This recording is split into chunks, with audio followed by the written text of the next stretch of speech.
C'est bon, ça marche. Excellent, super. Voilà, aldostérone, bonsoir. Bonsoir, En bonsoir Pierrot. duplex, en duplex internet En duplex depuis Londres. On entre n'a pas le Londres droit et de nous Genève. rencontrer. On n'a pas le droit. Distance sociale oblige. Ouais. Alors écoute, ça me fait plaisir de te voir et de te parler. En cette quatrième semaine de confinement. Est-ce la quatrième ou la cinquième? Le temps passe, le temps Euh, se distend. j'ai arrêté de compter. J'ai demandé tout à l'heure. On a eu avec mon épouse, on a eu cette question aujourd'hui. On s'était dit est-ce que ça faisait 4 ou 5 semaines que nous étions confinés.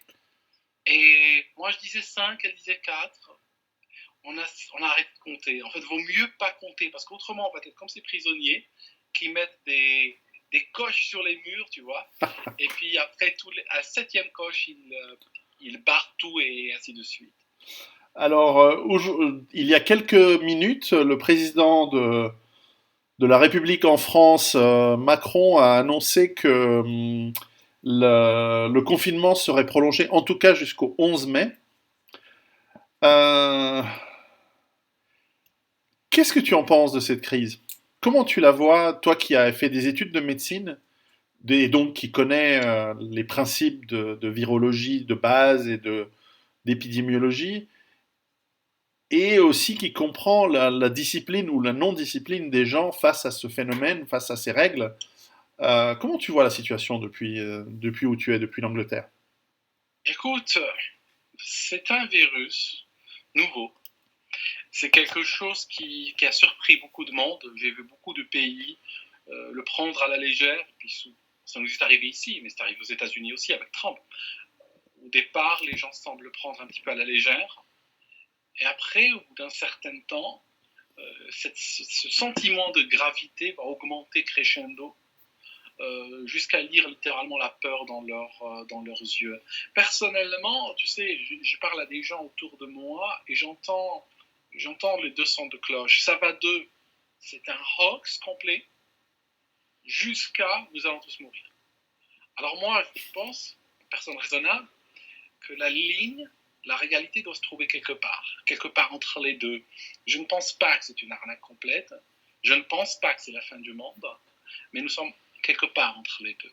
À mon avis, tu sais, j'ai entendu des gens, j'ai entendu des cris de cœur, j'ai entendu des cris de détresse, j'ai vu des gens parler de leurs proches qui sont morts, j'ai vu des infirmières pleurer, j'ai vu tout ça, j'ai vu. Par contre, moi, dans mon tableau de bord, il n'y a pas des émotions et des chiffres. J'ai besoin Hmm. de chiffres. J'ai besoin de chiffres pour pouvoir parler, pour pouvoir prendre des décisions. Le problème des chiffres aujourd'hui, c'est qu'il devient très difficile d'obtenir quelque chose de cohérent, de consistant, quelque chose de comparable. C'est-à-dire que lorsqu'on te parle de 100 morts italiens, de 100 morts allemands, 100 morts irlandais, oui, il y a 100 cadavres à chaque fois. Mais la définition, je vais donner un exemple, ça rejoint peut-être la définition des chiffres du chômage, tu sais. Les chiffres du chômage, selon le régime, selon les ministres, eh ben, ils peuvent changer, parce que c'est quoi un chômeur en réalité, hein? Quand on va sur le terrain, c'est quelqu'un qui n'a pas d'argent, qui n'a pas de job. Sauf que quand on arrive au niveau de la statistique, on peut tout à fait jouer avec les définitions. Alors, exemple, les Irlandais disent que toute personne qui a le Covid-19, qui meurt dans les 28 jours, même d'un accident de moto, ira dans les statistiques de Covid-19. Waouh! Donc, c'est très délicat d'avoir de vrais chiffres aujourd'hui. Euh, les Italiens, ils ont jusqu'à 1000 morts par jour. Des fois, l'autre jour, j'étais un peu excédé. C'est pas le message que j'ai envie de faire passer, mais je dis, mais ils les trouvent où ces 1000 morts? D'accord?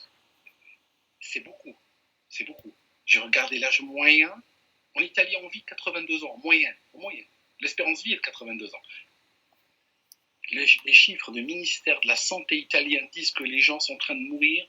L'âge médian est de 80 ans. Ça signifie qu'ils sont en train de mourir autour de l'espérance de vie.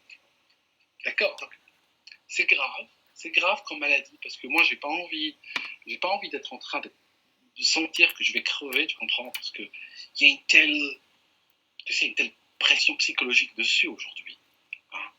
malgré tout ce que je suis en train de te dire, si demain je devais être Covid+, j'aurais peur de mourir, je penserais à ça. Hein. L'image que j'ai utilisée dans une vidéo l'autre jour, je connais plein de gens qui préféraient se faire mordre par un chien que d'attraper le Covid-19. D'accord? Mais attention, parce que la peur, surtout prolongée sur le temps, baisse le système immunitaire. Oui, oui. J'ai entendu des gens te parler de Covid+, on dirait qu'ils ont reçu un diagnostic de cancer. Alors qu'on n'en est pas là non plus. Mais c'est vrai qu'aujourd'hui, je pense qu'il y a un côté hystérique. Il y a un côté hystérique. Même si, je respecte le confinement. Il ne faut pas le prendre mal. J'ai pas envie que des gens écoutent ce que je suis en train de dire, se sentent rassurés et sortent faire la fête demain. Non, c'est pas mon propos. Je respecte le confinement. J'ai été traité de parano. J'ai entendu le mot parano passer et je vais même pas essayer de m'en défendre. Tu comprends? Je vais pas m'en défendre, ok. Mais en même temps, je cherche à trouver un chemin raisonnable là-dedans. Oui.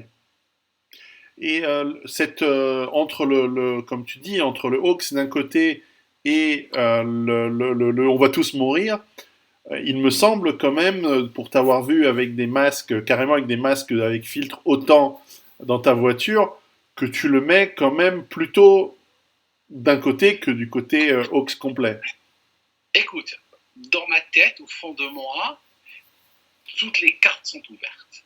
Moi, quand un État occidental ou autre me raconte quelque chose, je pars toujours du principe que c'est possiblement un mensonge. Je pars toujours de ce principe-là. Ça ne me quittera jamais, quel que soit le sujet. J'ai grandi en Afrique, Pierrot, j'ai pas le choix, je suis obligé d'être comme ça. D'ailleurs, grâce à cela, je suis toujours en vie aujourd'hui. J'ai une enfant, j'ai pu devenir âgé, j'ai pu fêter des anniversaires. C'est parce que j'étais comme ça. Donc, c'est grâce à ce système-là, d'accord? Autrement, regarde, nous avons une maladie infectieuse, virale, qui réside dans les poumons. On a le porte-parole du gouvernement français qui dit « les masques ne sont pas nécessaires si vous n'êtes pas malade ». C'est comme dire le préservatif n'est pas nécessaire si on n'a pas le sida. Ouais. On attrape d'abord le sida et après on pense protection. Mais avant, c'est pas nécessaire. Tu vois, ça n'a aucun sens. Ouais. Donc, c'est même potentiellement pénal ce qu'elle dit là. Hein. Personnellement, je trouve que c'est pénal ce qu'elle dit là parce que beaucoup de gens peuvent mourir en écoutant. Parce que tu sais, les pauvres, il y a des gens, ils ne sont pas conspirationnistes. Il y a des gens, ils ne sont pas comme nous. Il y a des gens, ils écoutent l'information à la télé, ils y croient, les pauvres, et ils peuvent mourir. Oui, on leur a dit ça. On leur a dit non, c'est pas nécessaire. Et tu sais, je vais te dire un truc. J'étais à un supermarché, c'est un mois, je portais un masque chirurgical. À l'époque, j'en étais au masque chirurgical. Okay. Et donc, la caissière, elle me dit, vous savez, je vous remercie parce que vous me protégez. Et elle dit à sa collègue, tu sais, le monsieur, il porte un masque et il le fait pour moi parce que lui, ça ne le protégera pas. Alors, j'ai préféré ne pas la démentir, je l'ai laissé avec cette pensée positive. Surtout que c'est difficile de parler avec les masques. Surtout que c'est dur de parler. Alors, je te dis, les masques, j'étais d'abord au chirurgical, après je suis passé au FFP2. J'ai commandé en ligne chez des Chinois des FFP3 qui sont en train de venir. Maintenant, le problème du FFP2, j'ai fait un peu comme les médecins chinois. Tu sais, ils mettent un FFP2, ils mettent un chirurgical par-dessus. Donc c'est ce que j'ai fait. Je suis sorti il y a 15 jours. Au bout d'une heure et demie, je ne te cache pas que j'étais essoufflé. J'avais la respiration laborieuse. Et je vais courir au parking à un moment donné. J'ai enlevé ça, je l'ai arraché littéralement. Et cette nausée que j'avais, elle a mis pratiquement peut-être une demi-heure pour partir. C'est très dur de respirer à travers ces masques et faire des efforts. Et c'est là où, en plus, c'est des masques très chers aussi. Et tu ne peux pas les utiliser éternellement. Tu sais, ça dure pas longtemps en fait. Un masque chirurgical, je le porte une fois, je le jette. Un FFP2, allez, tu peux le porter 2-3 fois. Mais c'est fini au bout d'un moment. Oui. Alors, c'est pour ça que j'ai eu cette idée de passer à des masques militaires. Alors, j'ai pris le GSR, le respirateur de l'armée britannique, le Scott, c'est fabriqué par 3M, c'est super moderne et tout. Juste, je déconseille un truc juste au passage, parce qu'il y a beaucoup de gens qui ne vont les écouter. faites super attention, je suis obligé de dire, faites super attention si vous achetez des anciens masques de l'époque soviétique. Ouais. Parce que beaucoup de leurs cartouches contiennent de l'amiante. Et ça, c'est très dangereux, bien sûr. Il faut toujours acheter des masques autant et modernes. Donc, dans les années Ouais, 2000 et plus. les Israéliens en font des pas très chers, mais on va encore avoir des ennuis si on dit ça. Et sinon, effectivement, il y a la marque italienne Mira qui en fait aussi de très bonne qualité. Il y en a de toutes sortes.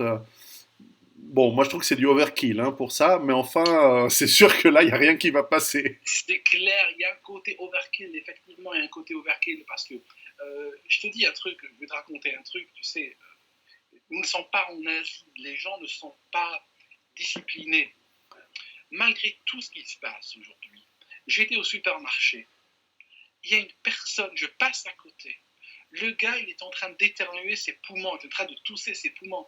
Ah. Il m'a surpris, mais je me suis retrouvé l'espace d'un instant dans un nuage d'aérosol. Alors peut-être qu'il avait le Covid, peut-être pas. Mais voilà le problème, c'est qu'aujourd'hui, je suis obligé de sortir, si je vais en public, de penser que je vais faire face à des gens qui ont le Covid et qui font rien pour se protéger. Ça signifie que 100% de la protection doit venir vers moi. Alors que si nous étions dans une société où les gens étaient plus disciplinés, qu'ils mettaient des masques chirurgicaux, qu'ils gardaient leur distance, qu'ils ne sortent pas quand ils sont malades, honnêtement, je me contenterai d'une protection légère et eux aussi, et ça ira très bien. Alors, l'avantage du masque GSR de l'armée britannique, c'est que des gens, ils ont fait des marathons avec. Oui, oui. Ça signifie que... Alors, il faut respirer, bien sûr, il faut respirer sereinement, hein, profondément. Hein, il ne faut pas faire des respirations superficielles, parce que là, on va étouffer. Il faut bien expirer, bien inspirer, et puis le métier rentre, et tu sais, on peut même dormir avec si on veut. Hein. C'est un masque qu'on peut porter toute la journée, il est fait pour ça. Le filtre, c'est un filtre autant 40 mm, hein, c'est ça? Oui, alors j'ai deux si tu veux. Il y a celui qui a le filtre autant 40 mm, qui se visse. C'est celui-là que je conseille si quelqu'un va en trouver. Celui que j'ai flashé dans ma vidéo, que j'ai montré dans ma vidéo, c'est un masque Scott GSR. Lui a des cartouches fabriquées par Scott qui ont un clic qui se clip. C'est des cartouches à baïonnette. Oui. Alors attention. Elles sont mieux, mais c'est pas standard. C'est pas standard, justement. Ça signifie qu'on a du mal à en trouver, puis c'est ça le problème. Mais les Anglais font toujours des choses différentes. Hein. Ouais. L'avantage avec, c'est qu'on peut les changer en milieu hostile. Tu vois, on peut être derrière les lignes ennemies, décliquer une cartouche, changer. C'est ça l'avantage. Mais le problème, c'est effectivement, elles sont pas standards, elles sont plus difficiles à trouver, elles sont plus chères. Donc là, j'ai un autre Scott qui va venir, et lui, il se base sur des cartouches 40 mm.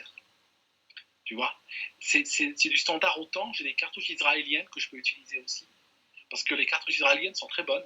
Et ça les distribue sont pas chères. Aux militaires, mais aussi au public. Parce que tu sais, là-bas, il faut avoir plein de choses sur la figure. Donc, ils distribuent ça. Et effectivement, c'est quelque chose... Bon, à la base, ça résiste aux fausses gènes, au gaz moutarde, au HCl, H2S, la totale. Quoi, hein. Ouais. Mais... moi, c'est ce que je veux juste résister à des pulvérisations virales. Pour répondre à ta question, tu m'as dit oui, matériel militaire, je vais dire un truc. Macron, il a dit 6 fois dans son premier discours, nous sommes en guerre. Ok. J'ai entendu ici aussi, ils ont dit nous sommes en guerre. Moi, quand il y a une guerre, je vais voir un ennemi. Je vais voir un gars avec une calache qui tire. Ce gars-là, je ne le vois pas. Si je ne vois pas ce gars, je suis en mode guerre non conventionnelle. Ok?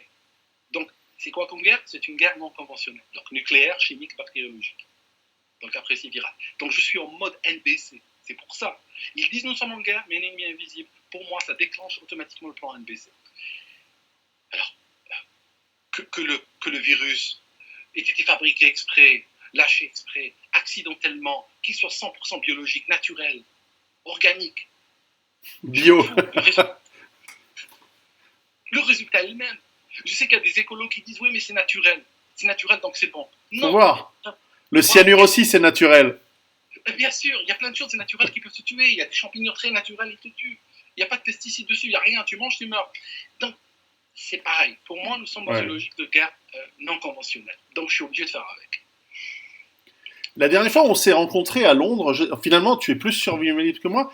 Est-ce que mon livre NRBC était déjà sorti? Est-ce que je t'avais offert?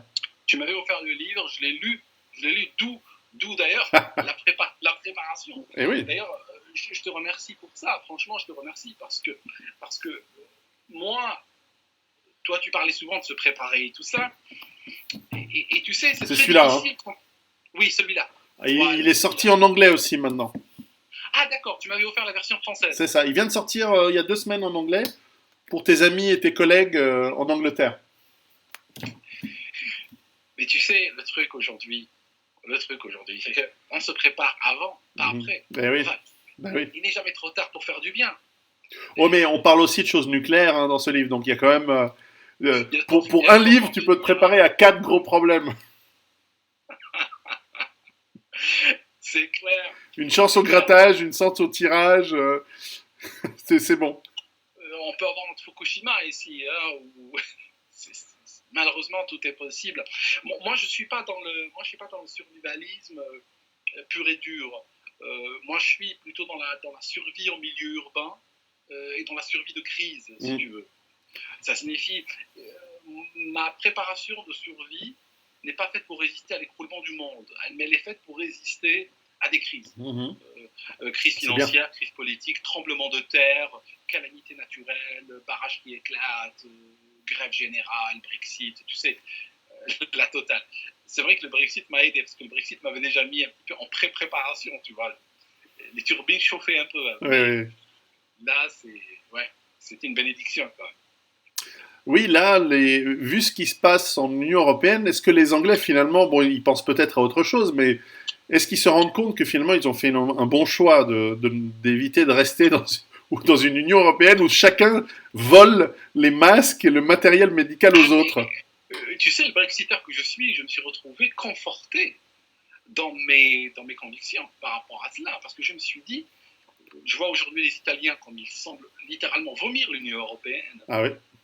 Je ne suis pas sûr que l'Union européenne survivra à la crise du Covid, ou même si elle survivra, elle sera extrêmement fragilisée. Donc aujourd'hui, je me suis dit, heureusement que nous sommes sortis, parce que moi, mon idée sur le Brexit était très simple. C'était soit nous sortons à nos termes, d'une manière que nous contrôlerons, Mhm. ou bien nous attendons que ça s'écroule et on se retrouvera un matin avec un gros problème comme celui du Covid à gérer. Oui. Donc honnêtement, c'est toujours mieux de sortir soi-même de manière contrôlée. C'est tout. Parce que c'est inévitable. Tout le monde sortira de l'Union européenne, même la France, même l'Allemagne. Ils sortiront de l'Union européenne un jour. Mais ça sera soit je sors quand je le choisis, je le planifie, je le prépare, ou bien j'attends de l'entendre dans les news. Je suis sorti parce que tout s'est Ouais. écroulé. C'est tout. C'est ça. Non, non, c'est vraiment intéressant. Le confinement a des effets économiques aussi. Comment ça se passe en Angleterre? Est-ce que vous avez un confinement strict comme en France ou est-ce que c'est en Italie ou alors est-ce que c'est relativement flexible comme c'est le cas en Suisse par exemple? Il y a une flexibilité. Il n'est pas aussi strict qu'en France. Il y a une flexibilité. Ça signifie que maintenant, si j'ai envie de, quand je finirai cette vidéo, si j'ai envie de sortir faire un tour, j'ai le droit. D'accord. Donc il n'y a pas de souci. On a le droit à deux choses. On a le droit de sortir marcher seul ou bien avec les personnes de son foyer, donc des personnes qui partagent le même profil de risque. On n'a pas le droit d'aller rencontrer des gens ou autres, ça c'est normal. Et puis j'ai le droit d'aller faire des achats. Cela dit, je peux aller faire les achats tous les jours et sortir tous les jours. Donc peut-être que si je voulais, je pourrais presque garder mes habitudes d'avant, tout en restant dans le cadre de la loi. Mais les gens respectent ici. Je suis sorti aujourd'hui, je portais mon masque militaire. J'ai dû aller faire des achats. Alors, j'ai pu obtenir un slot où, tu sais, je paye et ils préparent pour moi tout. D'accord. Alors, c'est des slots, tu sais, je les surveille tous les jours. Tous les jours, je recharge. J'ai un écran avec la page du supermarché tout le temps ouverte. Et je recharge, allez, 5-6 fois par jour. Et ça fait 10 jours que je le fais. Et là, hier soir, je recharge et je vois un slot de libre. Donc, j'ai cliqué et j'ai donc commandé un ravitaillement. Et ce matin, j'ai été le chercher. C'était vide. C'était vraiment vide. Il n'y avait rien du tout. Donc, j'ai cherché la bouffe. J'ai pris presque 1 heure pour la désinfecter. Parce que, effectivement, Effectivement, l'OMS dit que ça reste sur des Oui, surbases. oui. Donc, je suis Bon, contre. l'OMS nous a dit aussi que ça pouvait pas passer d'un être humain à un autre. Oui, Il nous a dit qu'ils pouvaient pas prendre l'avion. Ils nous ont dit que le virus ne savait pas prendre un avion. Ils nous ont dit beaucoup oui, de conneries, oui, l'OMS, depuis le début, hein. c'est vrai, ils ont dit ça. C'est vrai que leurs paroles, oui, elles vaut ce qu'elles vaut, quoi. Mais euh, j'ai lu sur le CDC américain, qui va Oui. du ministère de la Santé américain, et honnêtement, même s'ils sont très critiquables sur beaucoup de choses, j'ai bien aimé le ton Mm. quand ils parlent de coronavirus. Il y a même un bandeau jaune qui dit que le Covid-19 est une nouvelle maladie. Nous ne savons pas tout à son sujet, ni nous ne savons tout sur sa manière de se transmettre. Et ça, j'aime bien ce discours. Oui. C'est un discours honnête. C'est un discours honnête.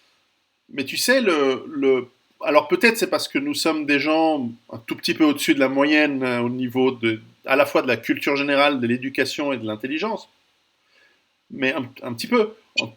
Mais Nous sommes en vie, c'est ce qui compte. moi, tout ce que je demande des autorités en fait, des États à travers le monde, s'ils pouvaient ne pas exister, ce serait encore mieux. Mais tout ce que je leur demande, c'est de la transparence sur les informations brutes. Je veux pas avoir leur analyse, je veux pas avoir, à la limite, je m'en fous qu'ils me donnent leur avis. Moi, je veux avoir les informations brutes, parce que si on m'avait dit depuis le début le nombre exact de contaminés en Chine par jour et le nombre exact de morts par jour, sauf que je les ai pas, et je les ai toujours pas parce que je n'ai pas confiance dans l'État chinois. J'ai déjà eu beaucoup plus confiance dans les données venant d'Italie. Et à partir de ça, je suis capable, en tant qu'adulte qui réfléchit par moi-même, de me faire, avec ma culture générale et ma connaissance en médecine, je comprends comment fonctionne un virus, par exemple, quand les gens disent il ne faut pas prendre d'antifièvre, il ne faut pas prendre et pour moi, mais c'est une évidence qu'il ne faut pas prendre d'antifièvre. Déjà, à la base, la fièvre, c'est bien. Ça combat contre des trucs, mais en plus, je ne sais pas, moi, il me semble avoir appris en cours de biologie à l'époque que les antifièvres, ils inhibent la capacité des cellules de créer des interférons qui vont encercler et empêcher les protéines du virus d'entrer dans la cellule. Et de la même manière que bien sûr qu'il faut se laver les mains parce que le savon qui va détruire les graisses, eh bien, il va dissoudre les graisses. Eh bien, la membrane du virus est faite de lipides, donc de la graisse. Donc, c'est sûr que le savon, c'est super efficace contre. En plus, il a ce pouvoir de saponification, d'entourer la saleté, les microbes, enfin, tout ce qui est bactéries, etc. Mais en plus, particulièrement contre les virus. Bon, moi, il me semble que tout le monde sait ça, mais je découvre que non seulement on ne sait pas, et que surtout on nous garde dans le secret où on nous dit, comme des prêtres, comme les prêtres dans les religions d'il y a très longtemps, tu sais, sur les îles où ils jetaient les vierges dans les volcans, tu sais. On a cette caste de bureaucrates qui, au lieu de nous donner les informations brutes pour qu'on en tire les conséquences, eh bien, qui nous donnent rien et qui interprètent la volonté divine, qui interprètent les signes de la nature en nous disant non, mais les masques ne servent à rien parce qu'en fait, ils en ont pas. Non, il suffit d'éternuer dans votre coude, c'est bon, l'éternuement. Mais attends, il va à 8 mètres ton éternuement et il va à 200 km/h. Ouais, Donc, c'est immédiat. On nous dit en Suisse, même en Suisse, on nous a dit au tout début, la première mesure a été d'interdire les réunions de plus de 1000 personnes. Ah, j'étais rassuré que si j'allais dans une réunion de 900 personnes, j'avais aucun risque. Et donc, en fait, et c'est d'ailleurs ce jour-là, toute la famille est partie à la montagne, dans ma ferme. Parce que le jour où on te dit c'est dangereux d'être à 1000, bon, bah, tu restes tout seul. Et de la même... Mais après, d'un autre côté, je vois aussi la population, le jour avant l'annonce du confinement, qui était le samedi 14 en France, et en Suisse, ça a été le lundi 16, eh bien, le jour avant, les gens, alors qu'ils savaient que le confinement allait être annoncé, ils en ont profité pour une toute dernière fois, aller avec les amis, faire la fête, aller au restaurant, aller au bar, rester sur les terrasses. Et en fait, tu te dis, mais en fait, les États, ils nous prennent pour des cons, et les gens sont des cons. Il y a du vrai là-dedans, effectivement. C'est pareil ici. Quand ils ont annoncé le confinement, ils ont dit à partir de demain, il y aura le confinement. des milliers de gens, des jeunes en particulier, ont été faire la fête jusqu'à 5 heures du matin. Ils étaient ivres dans les rues et tout, parce que pour eux, c'était la dernière fois de faire la fête avant longtemps. Ben ouais. Ah oui, mais si on te dit qu'il y a un virus qui circule, tu risques de le choper. Voilà. Mais moi, je suis comme toi.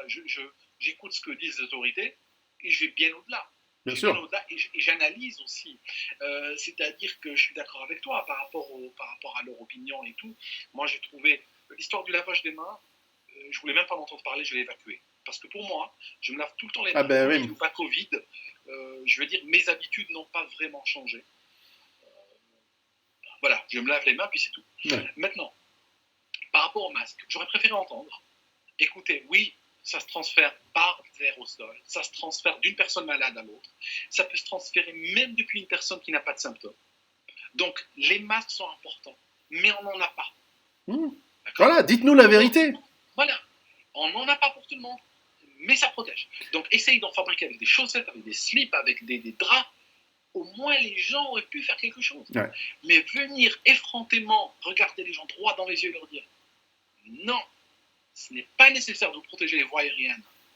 C'est la première fois sur Terre qu'une maladie virale, pulmonaire, n'exige pas de protéger ses voies aériennes. C'est pas possible. Une fois qu'on inspire les aérosols d'une personne malade, on peut choper la maladie. Tu sais, il y a quelque chose de très étonnant en Occident. Tu as vécu en Occident une majorité de ta vie. Moi, j'y suis né. Et dans l'histoire, l'Occident a une de ses forces, c'était justement d'admettre et de dire la vérité.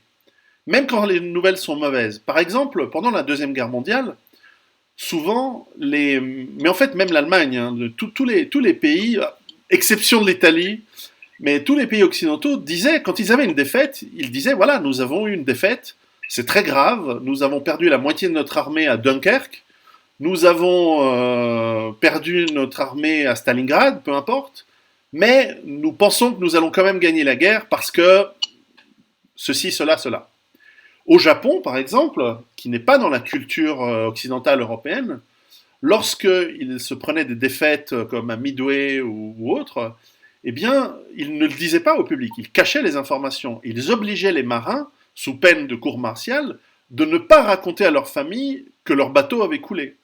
Ils obligeaient évidemment la presse de ne pas révéler l'information. Et en gros, ils disaient, non, non, mais l'ennemi a pris l'île que l'on tenait, mais on a fait exprès, parce qu'en fait, on fait des offensives en reculant, parce qu'en fait, on va tendre un piège à l'ennemi, et donc on va reculer, mais on va gagner, on est en train de gagner, regardez. Et on donne des faux chiffres, jusqu'au jour où ta ville est pulvérisée par les bombardiers ennemis, et tu comprends pas pourquoi.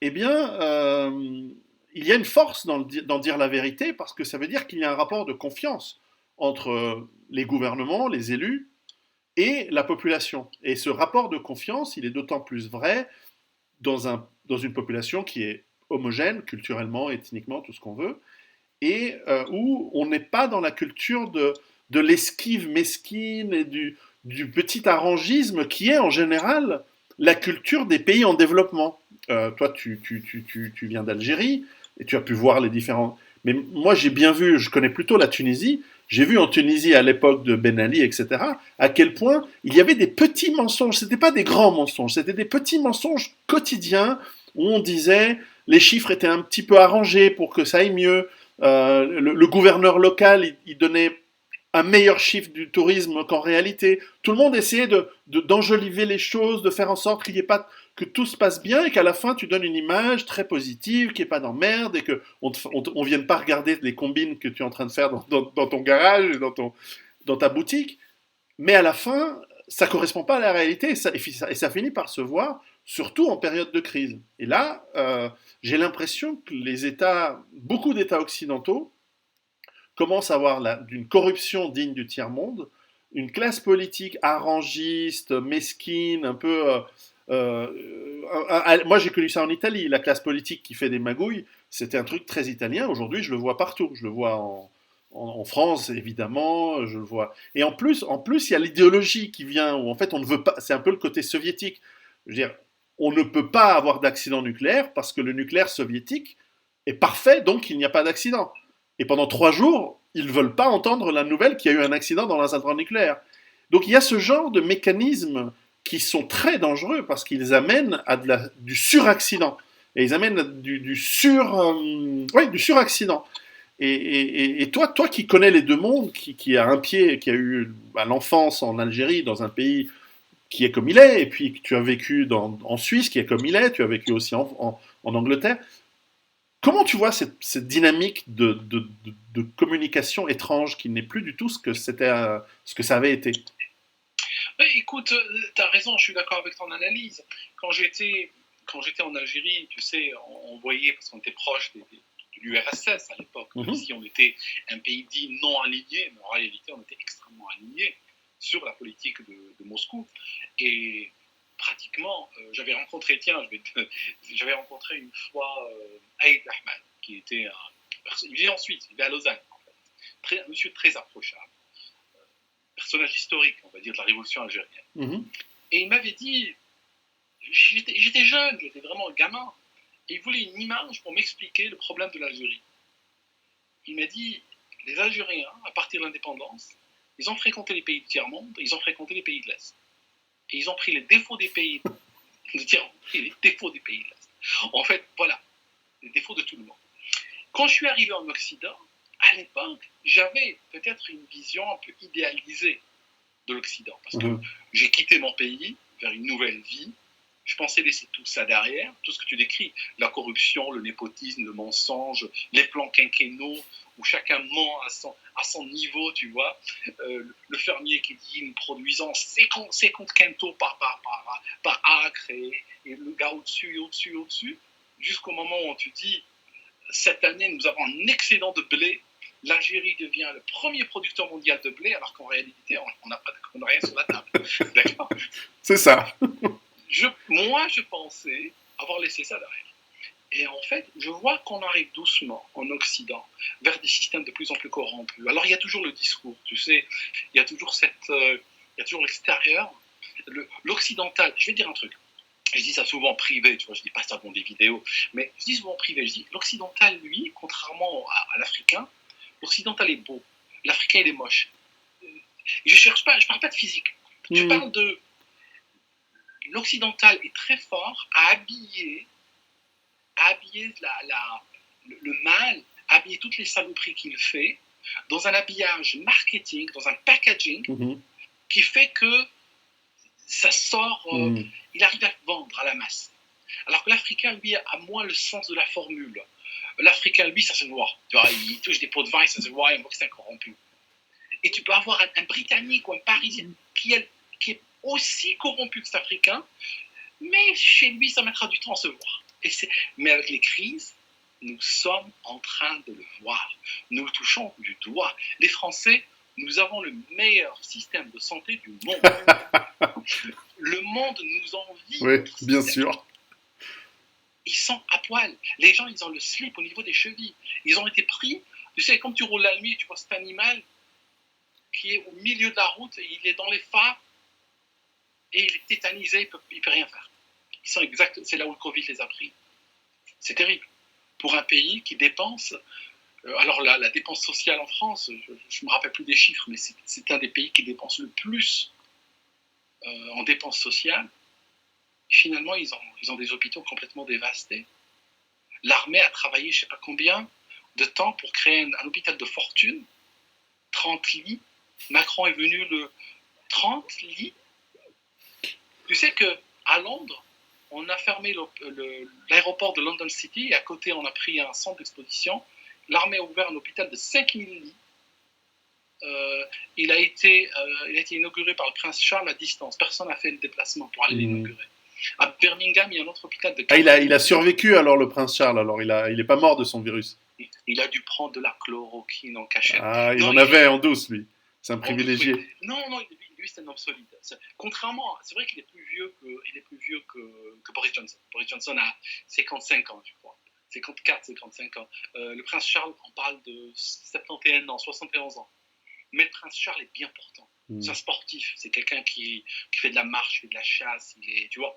Alors que Boris, lui, Boris, c'est un bon vivant. Donc, forcément, je suis sûr qu'en termes d'âge, probablement le prince Charles est plus jeune que Boris en termes de santé, si tu veux. Mais bon, les deux sont sortis. Tu parlais d'hôpital, je vais te donner une anecdote. La Californie, la garde nationale de Californie, de l'État de Californie, dans les années 90, 90, avait mis en place, parce que c'est un pays avec potentiellement des tremblements de terre, des hôpitaux militaires mobiles de plus de 30 000 lits, dont 2400 lits en système de réanimation, pour, évidemment, en cas de tremblement de terre, San Francisco, Los Angeles. Et après Schwarzenegger, après le gouverneur Schwarzenegger, ça me fait toujours rire d'imaginer qu'il a été gouverneur. Mais enfin bon. Oui, moi je me rappelle ses films. Là, ouais. Mais après son temps en gouverneur, le nouveau gouverneur démocrate a démantelé, alors que en fait ces hôpitaux ils sont dans des containers, ils sont dans des hangars, il y a un personnel qui est dans le civil, mais qui en cas de crise est rappelé, ils prennent les conteneurs, ils les montent sur des camions, ils vont là où c'est besoin, et en 48 heures, ils déploient 30 000 lits, dont 2400 en réanimation. Tout ça a été vendu, parce que les hangars coûtent trop cher, on veut faire des économies, on va être en flux tendu, et de toute façon, le jour où il y a une crise, eh ben, on va choper un hôpital mobile en Chine, et en 48 heures, 72 heures, ils nous l'amènent, et puis voilà, on fait un pont aérien, etc. Sauf que là, ça marche pas comme ça. Parce que dans une crise globale, il n'y a personne qui t'aide, parce que tout le monde est en crise, ou tout le monde attend la crise, et tout le monde garde ses masques, ses respirateurs, ses machins, tout ça, tout ça.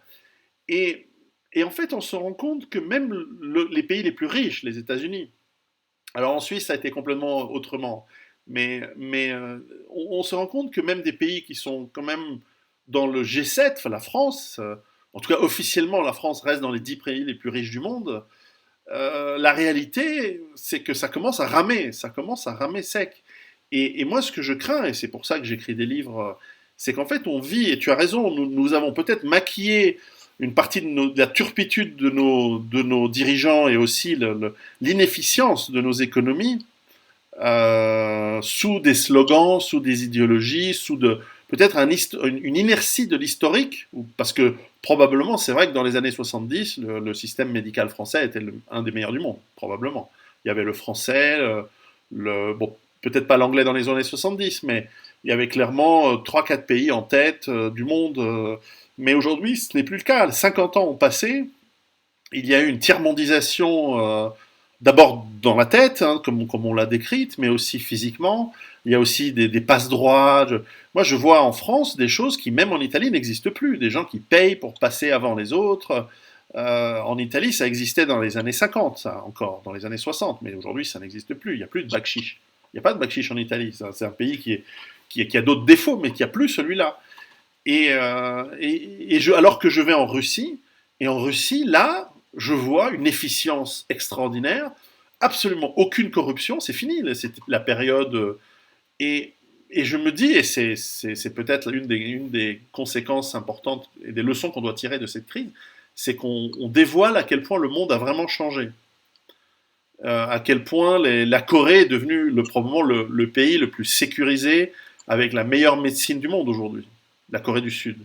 Et quand on voit leur méthode de gestion de cette crise, elle a été absolument parfaite, avec peut-être aussi Singapour et Taïwan. Et en fait, aujourd'hui, les pays qui devraient être enviés, qui auraient cette aura de succès et d'efficience, et d'ailleurs je crois que les Asiatiques ne se trompent pas, et eux le savent, c'est voilà, Singapour, Taïwan, la Corée du Sud, peut-être le Japon encore, mais c'est certainement plus l'Occident. Donc, il y a un deuil à faire pour moi, hein, qui suis un occidental qui pourra jamais être autre chose qu'un Européen.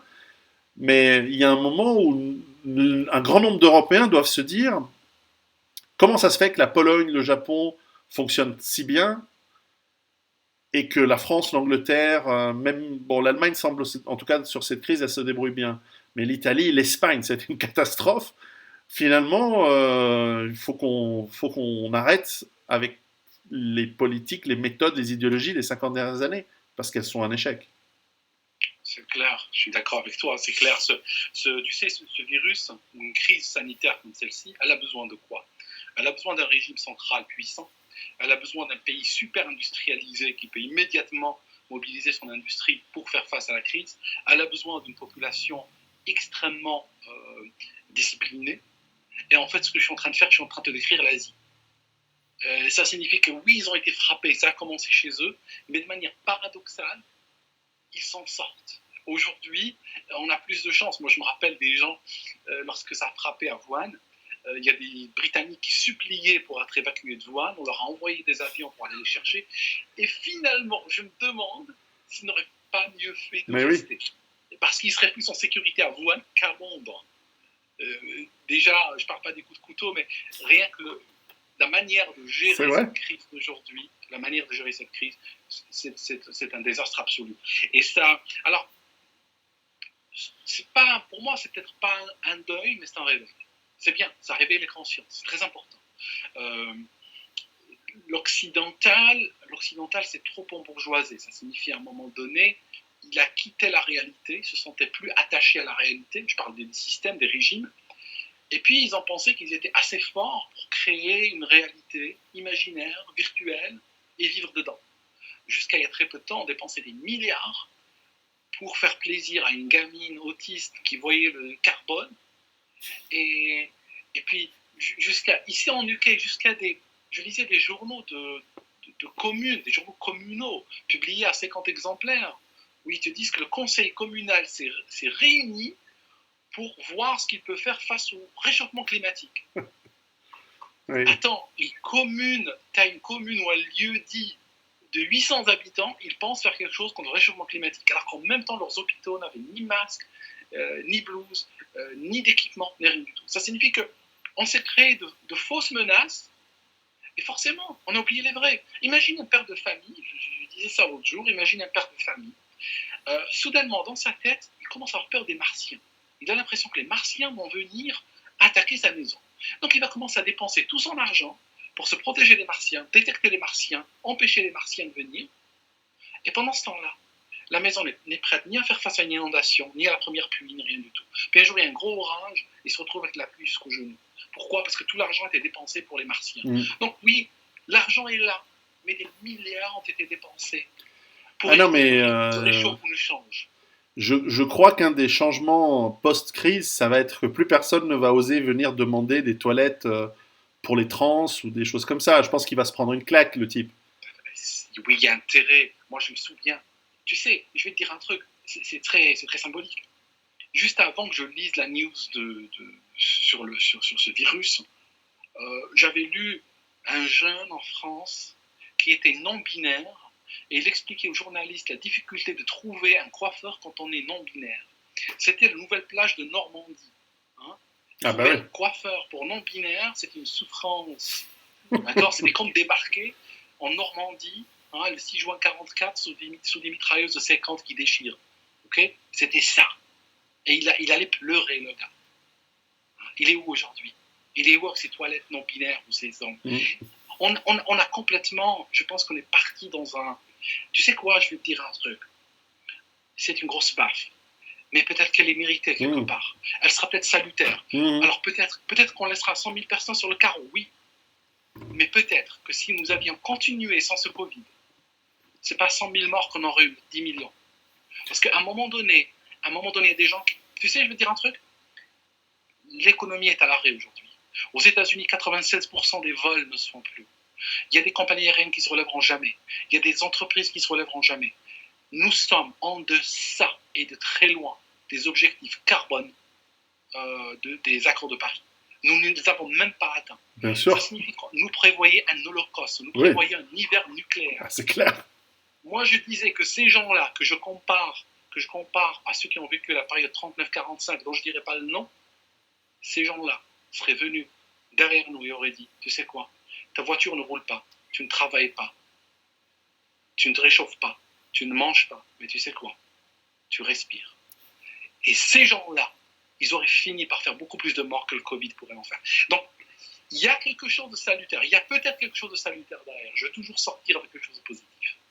Ça, c'est en fait la qualité principale du survivaliste, c'est de comprendre comment bien s'en sortir quoi qu'il arrive. Et c'est vrai que c'est une C'est une aptitude mentale qu'on a oubliée parce qu'on est dans de la bureaucratie et puis on se laisse tous prendre. Si on ne se sort pas de ce système qui nous emmène de toute façon tôt ou tard à la catastrophe, parce que par définition, alors c'est peut-être une catastrophe dans une ou deux générations, peut-être, mais moi j'ai pas envie de vivre si je sais que mes petits enfants vont être exterminés. Donc je vais me battre maintenant pour mes petits enfants qui sont pas encore nés, évidemment. Mais peu de gens réfléchissent comme ça. Les gens, ils se laissent prendre dans les engrenages de la dette, du travail, et puis des médias, et de l'école qui te façonne et qui te fait de l'idéologie. Et tu citais des régimes qui ont fait ça en 39-45, c'est encore je pense que c'est pas la bonne comparaison. La bonne comparaison, c'est le régime qui a fait ça en Russie de 1917 à 1991. Pour être plus précis, et qui a fait ça en Chine de 1949 jusqu'à maintenant. Et ou Pol Pot en Cambodge, qui lui allait très vite et très radicalement. Il a pris tous les gens avec des lunettes. Il a dit, si t'as des lunettes, t'es un intello. Si t'es un intello, tu vas dans des camps et tu vas apprendre à mourir parce que tu sais pas travailler la terre. Tenu longtemps avec lui. Non, et pourtant, je me demande si c'est pas quelqu'un comme lui qu'il faut pour réformer un système comme la France ou certains pays, parce que il y a une couche de la population, une élite, qui doit être physiquement enlevée. Alors je dis pas éliminée, je dis il faut qu'il parte, il faut qu'il soit plus là. Et c'est une grosse couche, hein, les médias, les juges, les politiciens depuis 50 ans. Toute cette caste, elle est comme la caste des apparatchiks en Union soviétique, comme la caste que la révolution culturelle chinoise a éliminée avec les quatre vieilles habitudes. Je ne sais pas comment ils appelaient les Chinois, ils avaient un terme précis. Ils avaient les quatre vieilleries, ils appelaient ça. Et qui, voilà, à un moment, ils ont nettoyé les mandarins du système. Alors ça coûte cher, ça coûte très très cher, mais inévitablement, c'est que comme ça qu'un système se purge. Alors je suis d'accord, si ce virus nous permet de faire ce changement par une prise de conscience, plutôt qu'une purge qui est toujours violente et qui est pleine, qui est coûteuse aussi, bien, bien coûteuse, c'est peut-être un grand bien pour un petit mal, quoi. Possiblement. Possiblement. Le problème, c'est que... Inch'Allah, comme on dit en France.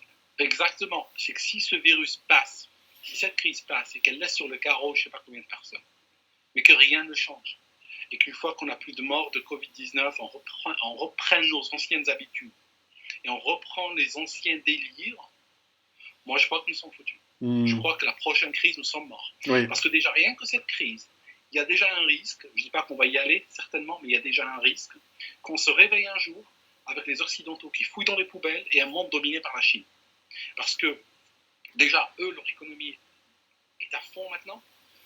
Ils ont repris leur vie. Nous sommes ici en train de compter les morts par milliers. Nous ne sommes même pas capables, même si ça avait été une affaire de vie ou de mort, de fabriquer un masque.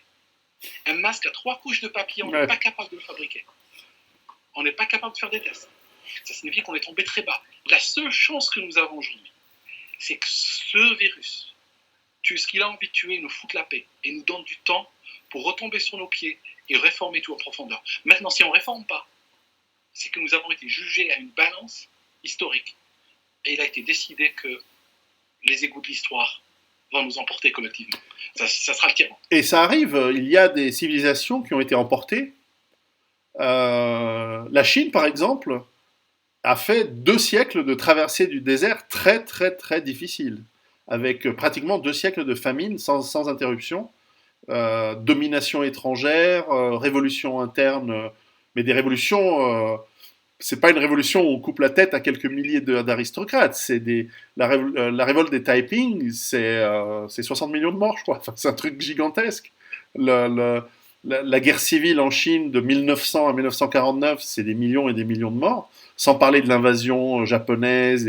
Enfin, la Chine de 1700 à 1940, 1950, c'est sans arrêt une famine et un massacre. Enfin, c'est des guerres civiles.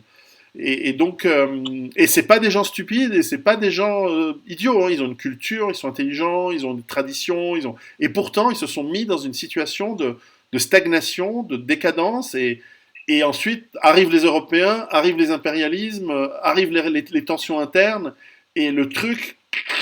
Et aujourd'hui, ils se sont remis de cette catastrophe et ils sont sur le point de dominer le monde si. euh, pour autant qu'on ne découvre pas que cette crise, c'est eux qui ne l'ont pas lancée par mégarde ou par, euh, euh, ou par malveillance. Hein. Faudra qu'on voit. Mais en tout cas, en ce qui nous concerne, en tout cas dans le monde, je dirais occidental, plus le bassin méditerranéen, parce que de fait, aujourd'hui, nous sommes très liés avec cette région.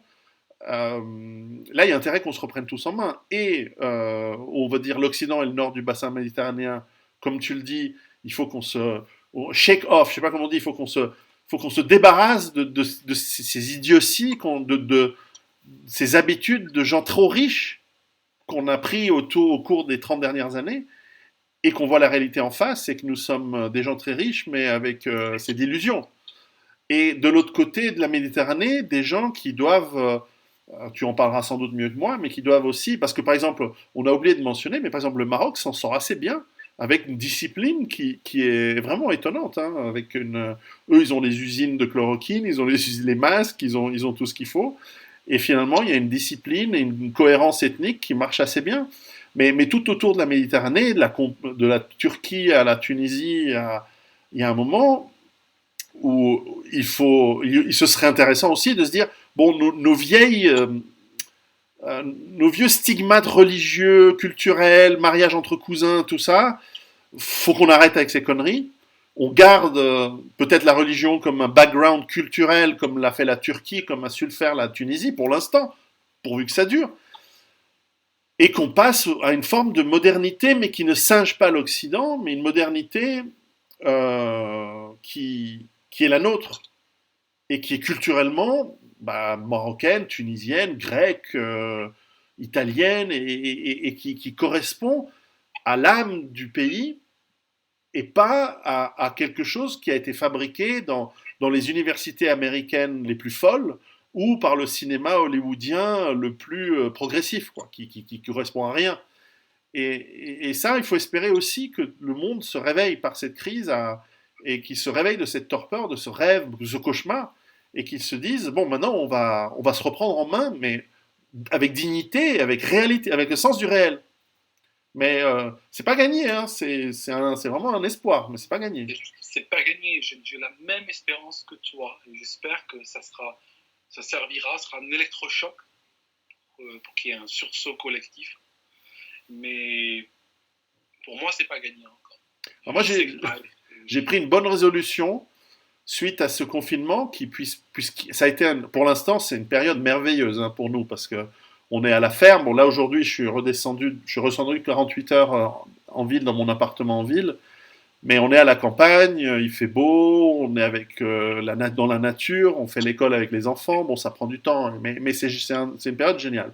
En revanche j'ai vraiment décidé, en plus ça correspond à mon âge, à 48 ans, je n'ai plus envie de m'emmerder avec des gens qui viennent avec de l'absurde. Donc alors je ne suis pas quelqu'un qui fréquente beaucoup de gens, mais j'ai pris la décision que dorénavant, toute personne qui viendra me parler physiquement, face à moi, de politiquement correct, de droits des femmes, LGBT, toilettes pour trans, etc., il va immédiatement se faire frapper.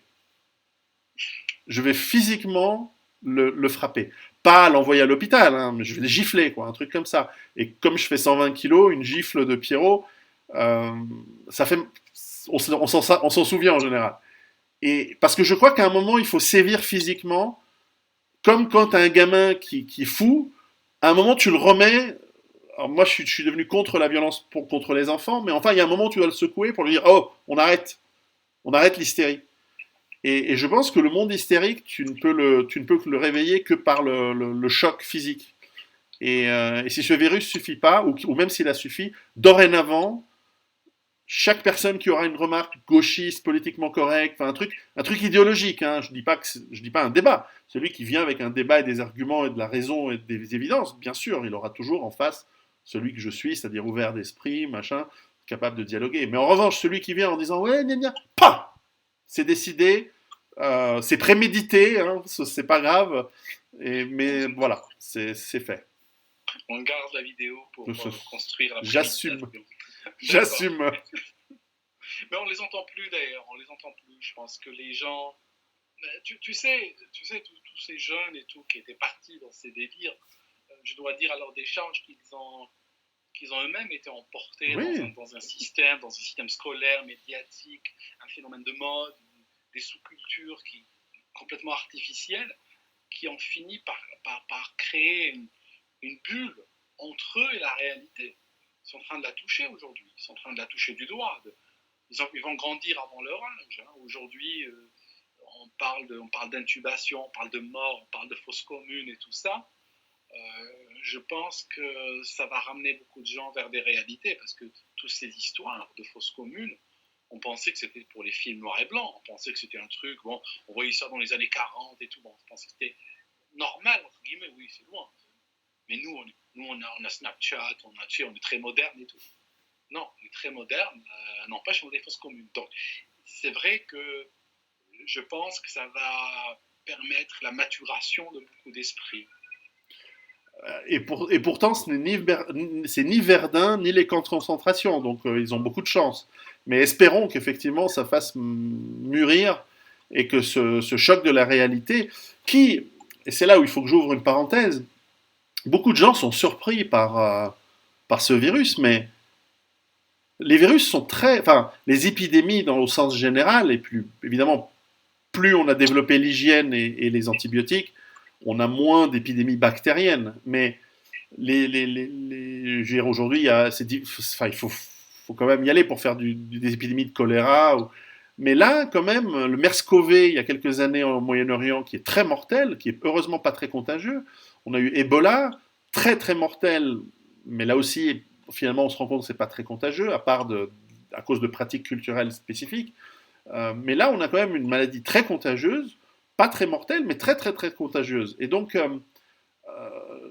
les gens découvrent, en fait, ce qui a toujours été la norme de l'humanité, c'est que là où tu commences à mettre des gens en groupe, tu développes des éléments pathogènes que certains tu peux gérer avec l'hygiène, mais d'autres, c'est la vie, c'est la nature. Le virus veut vivre, le virus veut. Enfin, évidemment, il n'a pas de cerveau, il n'a pas une conscience telle qu'on la comprend, mais il y a une pulsion de vie très profonde, même au niveau cellulaire de la vie, de la matière. Et il y a cet être qui est entre le vivant, entre la protéine. Enfin, c'est très difficile de définir où on met le virus dans l'arbre phylogénique de la vie. Mais ce virus, il veut vivre et donc il veut se transmettre, donc il veut passer d'un hôte à l'autre. D'ailleurs, il n'a pas intérêt à tuer trop de gens. Les virus qui tuent trop, ils ont une espérance de vie trop faible et ils disparaissent. Tandis que ceux qui tuent pas beaucoup, comme la grippe, eh ben, ils reviennent chaque année, ils mutent, etc. Encore une fois, ce n'est pas des êtres dotés d'une conscience, ou alors on ne la comprend pas. Mais ça paraît surprenant, et pourtant, il suffit d'ouvrir un livre d'histoire, il suffit de réfléchir tous les médecins, tous mes potes médecins me le disent depuis 30 ans. Tu sais, la prochaine très grande crise qui nous pend au nez, alors il y en a un pour qui c'est les bactéries résistantes aux antibiotiques. D'autres me disent non, mais c'est qu'on aura un virus tôt ou tard qui va se propager avec les avions partout très vite et on va être dépourvu. Voilà, nous y sommes. C'en est une. Et on a de la chance que c'est pas extrêmement mortel. On aurait des taux de mortalité de 10% ou de 4%. Mais toute classe d'âge confondue, parce que comme c'était le cas de la grippe espagnole où il y avait des surréactions de cytokines de la part du corps, là, ça n'a pas l'air d'être le cas dans tous les cas. C'est assez rare, mais donc ça va. Mais si on avait un truc comme ça qui tue les enfants, la grippe espagnole a tué beaucoup de jeunes. Là, on a un drame, on a un vrai drame, parce que là, bon, Pépé, Mémé meurent dans leur centre hospitalier, et puis encore, c'est pas tout le monde qui meurt. Bon, ils sont âgés, comme tu disais, ils ont 80 ans, ils sont à 2 ans de l'espérance de vie maximale, bon, la moyenne, donc en gros, ils ont vécu leur vie. Mais toi, enfin, je ne te l'apprends pas, puisque tu as eu ce drame terrible il y a quelques années avec ton premier enfant, mais ça marque un être humain infiniment plus de perdre un enfant ou de perdre quelqu'un de jeune, parce que il y a en plus cette injustice de ne pas avoir vécu, il y a cette injustice enfin, moi j'ai 4 enfants et je n'imagine même pas la douleur d'en perdre, bien sûr. Et donc, et donc nous sommes même pas à ce niveau-là. Et heureusement, ça c'est ce qui m'a vraiment angoissé en janvier quand je voyais venir le truc. J'écoutais les chiffres chinois et chaque fois ils disaient non, je regardais, il n'y a pas de jeunes, il n'y a pas d'enfants, il n'y a pas de jeunes, il n'y a pas d'enfants. Et après, les gens disent, si, il y a un médecin, il a 45 ans. Je dis, mais bon, déjà, les médecins, ils sont pas en bonne santé. Enfin, les gens qui connaissent pas les médecins, ils imaginent qu'ils sont en bonne santé. Mais quand tu les connais, tu sais, il y a beaucoup de cocaïnomanes, il y a beaucoup de mecs qui sont sous antidépresseurs. Enfin, c'est pas un monde, malheureusement, qui est en très bonne santé. Mais à la fin, quand on a confirmé qu'il n'y a pas d'enfants, très très rare des enfants qui meurent, il y a un soulagement incroyable hein, qui m'est venu. Moi, clairement, je me suis dit, ouf, tant pis, parce que moi, je peux mourir, mais je peux pas avoir des enfants mourir. Il y a un côté injuste. Et c'est pas le genre de maladie qui fait ça. C'est pas la peste, c'est pas le choléra, c'est pas. Donc, euh, donc ça, j'espère qu'on va en tirer les leçons sans avoir eu besoin de passer par vraiment des drames terribles. C'est ça que je voulais dire. Ouais, ouais. Mais c'est pas une mort facile non plus. Hein. Non, C'est pas une mort facile. non, c'est une sorte de noyade lente. Ils sortent, oui, ils sortent les témoignages. Les témoignages décrivent des morts pas évidentes du tout. De sorte que quand j'ai entendu dire que l'État français a prescrit, a libéré des médicaments qu'on utilise pour l'euthanasie active, honnêtement, je ne les ai pas critiqués sur le coup, hein, parce que je peux critiquer en globalité. En Suisse aussi. Je critique le fait qu'ils en soient arrivés là, par tous les manquements et tout, j'en peux. Mais une fois qu'on arrive au niveau de l'être humain et qu'il y a quelqu'un qui est en train de mourir de ça, honnêtement, je pense que l'aider à sortir, au lieu de le regarder mourir pendant 24 heures, d'un étouffement lent, je crois que c'est quand même le minimum qu'on puisse faire à ce stade. C'est pas une question de responsabilité après, c'est quelqu'un qui est en train de souffrir devant nous et il faut arrêter ça. Oui. D'autant que ces intubations, parfois, s'apparentent à de l'acharnement thérapeutique. Hein. Les gens, honnêtement, ils ont trop regardé des séries comme Urgence et autres. Et aujourd'hui, il y a 2 jours, ils ont commencé à dire il paraît que l'intubation tue. En fait, l'intubation, c'est un dernier ressort. C'est un outil de dernier ressort qu'on donne dans des cas où le pronostic vital est lourdement engagé. Et même sans Covid-19, la plupart des gens qui sont intubés ne s'en sortent pas. Ouais. Parce que quand on en arrive à intuber quelqu'un, c'est que franchement, il est dans un état désespéré. On essaie de lui donner une dernière carte pour voir. Oui, parce que ça implique coma artificiel, ça implique relaxant musculaire massif tout le temps pour éviter le phénomène de rejet. Enfin, on a tous ceux qui sont passés sur une opération chirurgicale avec anesthésie complète ont été intubés. Mais généralement, ça dure quelques heures maximum. Et, ou pour des cas graves, plusieurs heures. Mais voilà, pas des jours et des jours les uns à la suite des autres. Ça, c'est effectivement, si ça dure plusieurs jours, c'est presque une mort. Et c'est pour ça que l'hôpital n'a pas 50 000 machines. C'est pas une question, c'est bien sûr des budgets, mais c'est parce que, en fait, ça sert à rien d'en avoir trop. C'est pas utile ces machines. Surtout qu'il faut avoir les gens qui vont avec. Aussi. Parce que c'est pas un truc d'aide-soignant ou d'étudiant, c'est un truc où il faut des gens. Des anesthésistes, des spécialistes. Ouais. C'est une équipe. Ouais. Et quand on va dans les départements les ICU de soins intensifs, on va trouver pratiquement une personne, un professionnel médical par patient. Ouais. C'est un rapport absolument extraordinaire, voire même plus. Ouais. Parce que c'est des personnes qui sont dans une très lourde dépendance et c'est des gens qu'on peut pas les trouver comme ça. D'ailleurs, de mémoire, j'ai pas les chiffres précis, mais souvent dans les hôpitaux, c'est comme sur les c'est un peu le même ratio que sur les bateaux de croisière, sur les paquebots. C'est à peu près dans l'ensemble, hein, c'est deux fois, c'est au moins 2 personnels hospitaliers, tout inclus, y compris les gens qui nettoient, etc., pour un lit. Oui, c'est clair, c'est clair. Si on inclut même on inclut le laborantin, on inclut le chauffeur de l'ambulance, on inclut le Ça va nettoyeur, très vite. le cuisinier, tout ça, on arrive à un rapport, oui, on arrive à un rapport Où, énorme. où tu peux avoir un hôpital à 1000 lits avec 2000-2500 personnes salariées. Oui, effectivement. Donc il suffit pas justement d'arriver avec des machines pour que soudainement on change la donne de manière profonde. Non, parce qu'il faut les professionnels qu'il y a derrière. Alors on peut tirer dessus les professionnels, ils ne prennent pas leurs vacances, ils travaillent le jour, ils travaillent la nuit, mais au bout d'un moment, le système a ses limites. D'ailleurs, ce qui était très intéressant, c'est que je vais me faire un peu de pub pour mon livre qui ressort dans quelques semaines, mais dans les scénarios de ce livre, il y a un scénario qui s'appelle Virus inconnu.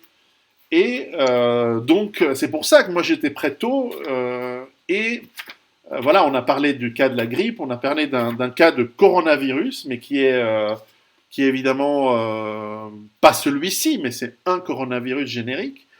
Et puis, on a interviewé le professeur François Chapuis, qui est le chef du service de médecine tropicale des hôpitaux de Genève. Et ce qui était très intéressant, donc tropical, parce que souvent les maladies émergentes, elles nous viennent des zones tropicales, pas toujours, là c'est l'exemple, c'est le contre-exemple. Mais ce qui était intéressant, donc à l'époque on était en pleine crise d'Ebola, donc j'ai posé beaucoup de questions sur ça, mais ce qui était fascinant c'est j'avais posé la question, en cas de pandémie, quelles seraient les mesures que les autorités peuvent mettre en place pour limiter la contagion. Et, euh, et ensuite, la question suivante, c'est que peut faire un citoyen pour se préparer et limiter les risques pour lui-même et pour les autres. Et là, il nous dit, les mesures d'auto-quarantaine sont peu efficaces, mais on peut prévenir les transmissions aériennes, par exemple, avec des mesures simples, comme le port de masque, de protection respiratoire. Et puisqu'on ne sait pas si les autorités auront suffisamment de stocks disponibles, il pourrait être utile d'avoir quelques masques à titre personnel. Et lui dit, comme la plupart des gens en fait on l'a vu, personnellement je n'ai strictement rien à la maison, ni pour moi ni pour mes enfants. Donc même les gens qui sont au courant et qui comprennent comment fonctionne une pandémie et qui savent que les États n'en ont pas assez, en fait pour eux-mêmes ils en ont pas parce qu'ils considèrent peut-être à tort que c'est pas grave. Et ici il nous dit, si le nombre de malades devait dépasser certains seuils de capacité de prise en charge dans le système hospitalier, celui-ci devrait s'adapter. S'il devait y avoir des centaines de cas graves dans un canton comme Genève, aujourd'hui on en a des milliers, on serait clairement débordé, mais on s'adapterait en installant des camps avec des tentes, ce qui a été fait à Genève, en utilisant les infrastructures hospitalières privées. C'est ce qui a été fait. Les hôpitaux ont transféré les malades moins graves dans les cliniques. Tu sais, en Suisse, on a beaucoup de cliniques privées. Et en proposant des soins à domicile et en coordination avec l'armée et la protection civile, qui ont des plans en cas de catastrophe, que je connais bien. Et donc, c'était intéressant. Tout ça. Alors, là aussi, je vais pousser mon petit coup de gueule. Les journalistes, ils auraient parlé de ce livre au lieu de faire un silence total. Combien de gens, en lisant ce livre, auraient pu être prêts? Eh bien, les journalistes ont failli aussi à leur travail d'alerter les gens. Tout était expliqué. Pareil. Les gens, c'est comme si tu vendais des alarmes, des serrures et autres.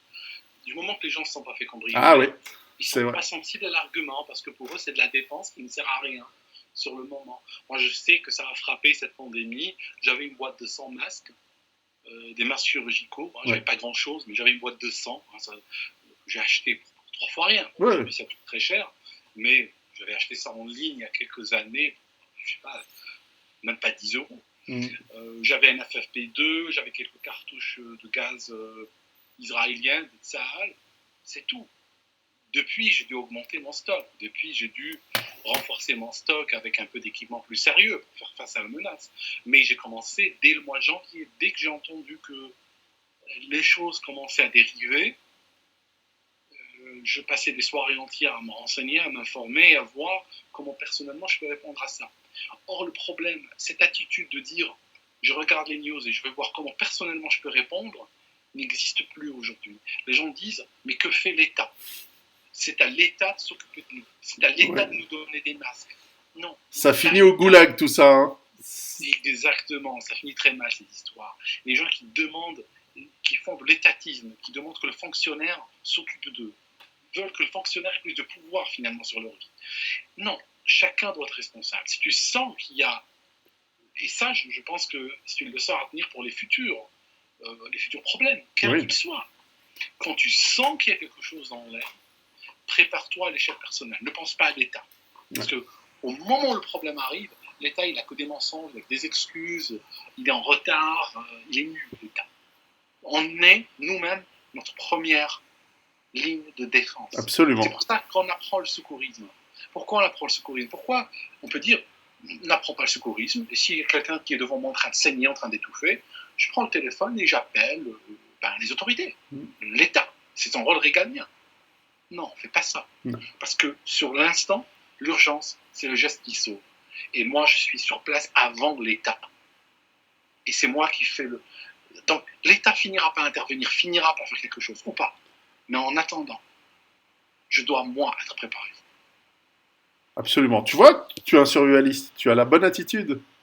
Tu sais, l'autre fille, j'expliquais, ma fille, l'autre jour, on a eu la peur de notre vie. Tu sais, dans une des vidéos, je parlais de la manœuvre de Heimlich. C'est la manœuvre, tu sais, quand quelqu'un est en train d'étouffer et tout ça.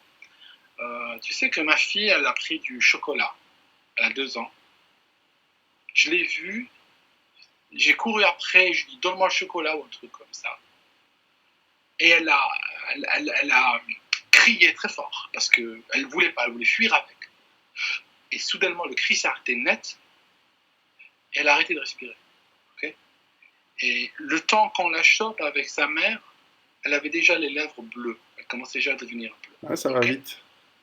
Nous sommes en pandémie, ok? Si tu téléphones aux autorités maintenant, oui, ils ne viennent pas. Tu mets une demi-heure. Tu leur dis un enfant est en train d'étouffer, ils viennent. Mais il faudra une demi-heure pour que tu parles à quelqu'un, 3/4 d'heure, à écouter de la musique. Ok? Et même s'ils viennent, ils mettraient du temps à venir. Ok? Non, je sais bien. Il m'arrive de travailler bénévolement dans des services d'ambulance. Et parce que c'est aussi une excellente formation. Ouais. Et il m'est arrivé d'arriver dans des familles où l'homme, 55 ans, est mort sur le canapé en mangeant des chips de crise cardiaque devant la télé. Et le temps qu'on arrive, à l'instant où l'ambulancier, le type qui s'y connaît, hein, moi je suis bêtement avec le matériel, mais à l'instant où il voit le type, il sait que c'est fini. Il sait qu'il n'y a rien à faire. Et là, il ne fait que mettre en place d'ailleurs un protocole de presque une mise en scène de tentative de sauver le type, mais il sait très bien qu'il y a... Tu arrives 20 minutes après la crise cardiaque, tu es obligé de faire semblant de faire quelque chose pour la famille, mais pendant que... Mais en fait, tu sais très bien que c'est foutu. Enfin, tu as une chance sur 1 million que peut-être... voilà, mais et tu as raison, cette ligne de défense, c'est marrant parce que je viens d'expliquer la manœuvre de Heimlich à mes enfants pas plus tard que ce soir. Je leur ai montré, voilà. Et c'est vrai que nous devons apprendre à être la première ligne de défense pour la sécurité, c'est pour ça que j'entends parfois, il y a une lâcheté quand les gens disent, oui, mais si je vois quelqu'un qui se fait agresser par quelqu'un, moi j'interviens pas parce qu'après c'est moi qui vais avoir des emmerdes. Oui, mais n'empêche que si tu interviens, si tu n'interviens pas, tu viens d'ajouter un petit peu de malheur au monde. Alors que si tu interviens, tu ajoutes, tu luttes contre l'entropie, en fait. Et là aussi, pour la sécurité médicale et donc l'aide à la personne en cas de problème, ben voilà, c'est la différence entre peut-être un drame et finalement une histoire qui se finit pas trop mal. Donc, on doit se former, on doit apprendre, on doit travailler notre mental, mais c'est sûr que si on est obnubilé par le fait de savoir où se trouvent les coiffeurs pour les cisgenres machins qui aiment les chiens, c'est sûr que ça devient compliqué. On a d'autres priorités, des fausses priorités. Mais tu sais, ça me rappelle un peu, peut-être comme anecdote historique, le dernier empereur de Rome. Ce qui est intéressant, c'est qu'il s'appelait Romulus, tout comme le premier fondateur de Rome. Et sauf que la capitale de Rome à ce moment-là était Ravenne en Italie, donc l'Empire d'Occident.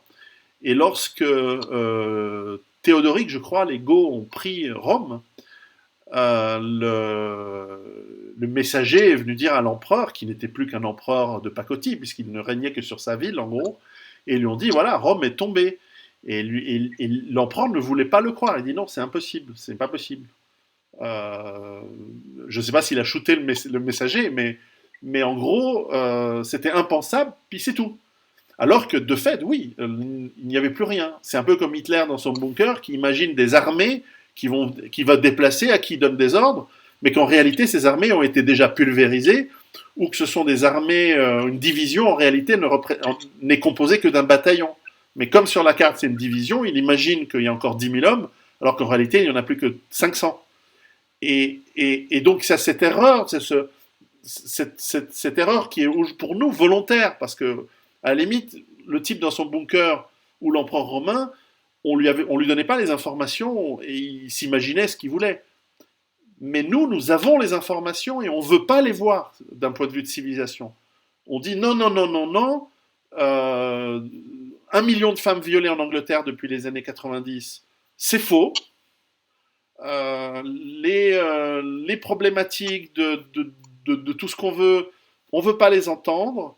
Et s'il faut parler et s'exprimer, non, on refuse. On va plutôt se focaliser sur le droit des femmes lesbiennes harcelées dans la rue par des grands blonds aux yeux bleus, quoi. Surtout aux grands blancs yeux bleus. Pas parler de l'harceleur classique. Bah oui.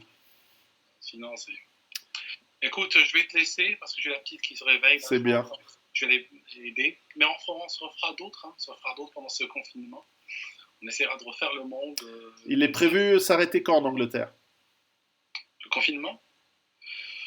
Je n'en ai pas la moindre idée parce qu'il n'y a pas d'horizon clair. Ouais. Ils sont en train de renouveler, mais ils n'ont aucune vision. Il n'y a pas de vision. Ici, l'annonce probable, c'est que la première semaine de mai, déjà la semaine prochaine, donc le 19, on commence à relâcher certains trucs. Mais en mai, ça s'ouvre. Je te remercie. Je mettrai le lien de ta chaîne vidéo qui est extraordinaire, de ta chaîne YouTube qui est excellente, et pour que ceux qui nous écoutent aillent la voir. Et puis, porte-toi bien. Salutations à ta famille et à très bientôt. Merci Pierrot. À très bientôt. C'est un plaisir. Merci. Ciao.